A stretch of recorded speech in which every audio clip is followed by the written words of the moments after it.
কয়েকদিন আগে একটা উইয়ার্ড পাস্তা রেসিপি শেয়ার করছিলাম। আজকে আমার গো টু পাস্তা রেসিপিটা শেয়ার করবো। পাস্তা না, বেসিক্যালি র্যামেন। আমার ডায়েটটা সাকসেসফুল না হওয়ার অন্যতম মেইন কালপ্রিট হচ্ছে এই র্যামেন। একটা র্যামেন বানাইতে বেসিক যা যা করা লাগে আমি সেগুলো করছি। চপস্টিকের র্যামেনটার মধ্যে 2 টাইপের একটা সস থাকে যেটা মোটামুটি ভালোই ঝাল। এরপরেও এটার মধ্যে আমি 4টা শুকনো মরিচ অ্যাড করছি। এরপর বাটারের মধ্যে গার্লিক দিয়ে কিছুক্ষণ টস করে নেব।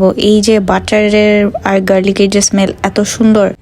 এরপর এটা ভাজা হয়ে গেলে বাকি যা যা শাকসবজি আমি দিব আমার র্যামেনের মধ্যে ওইটা আমি ভেজে নিচ্ছি একটু করে।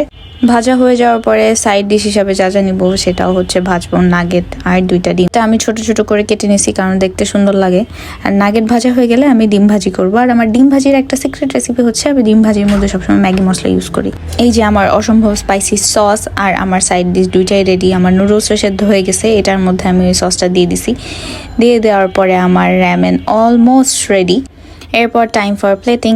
আমার নুডলসের মধ্যে আমি যতটুকু দরকার অতটুকু দিয়ে নিছি, আর বাকিগুলো আমার বোনের জন্য। লেফট ওভার্সগুলো সবসময় আমার বোন খায়। And almost sad story of every household. Okay, by.